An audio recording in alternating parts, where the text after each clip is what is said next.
$2 million mansion versus the Gotel. Which is better for making content, productivity, privacy for creators, and general TikTok houseness?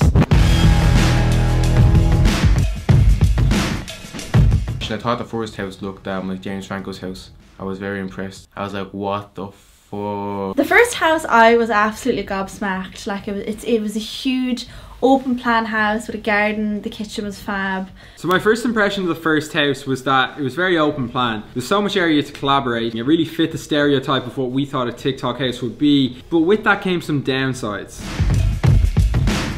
Nobody had any privacy and there wasn't enough beds. Like Ryan was like bed hopping every night. Sometimes he'd sleep on the couch, sometimes he'd sleep in one of the girls' rooms, he'd be sleeping downstairs on this little mattress thing with a bar right in the middle of it so his back would be broken in the morning. I liked that house, but I thought the house was too small for the amount of people we had. Obviously collabing with people is great. You also need time to just chill on your own, and I feel like this place is the best place to do that. But with the hotel, everybody has their own room, so they have more time to themselves. We're not so on top of each other, but there's a downside to that, and that's everybody's segregated. So we spend most of our time in our rooms and working, and we have to schedule in time for people to actually collaborate and come together. So there's not as many ideas flowing.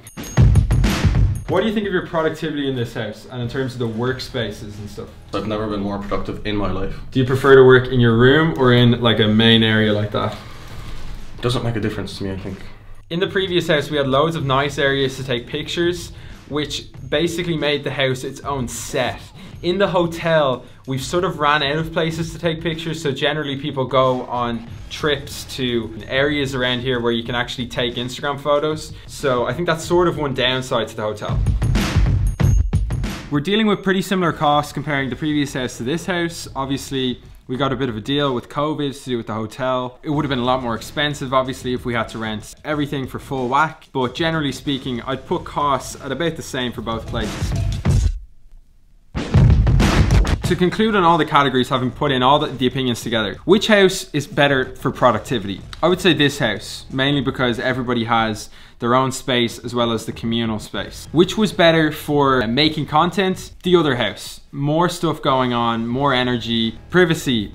Definitely the hotel is better. And we've said the cost is about the same. So overall, two very different experiences. As we go off and build more of these, it's interesting to just try out different venues to see how they work. Ultimately, both places have their pros and cons, and anybody else building content houses or looking at how to make content, it's important to look around and ask yourself, what different buildings are available for me to rent? Where can I get good deals? How will it affect the creators in the house? And putting all those things together, you can ask yourself, is this a worthy venue for a content creation house?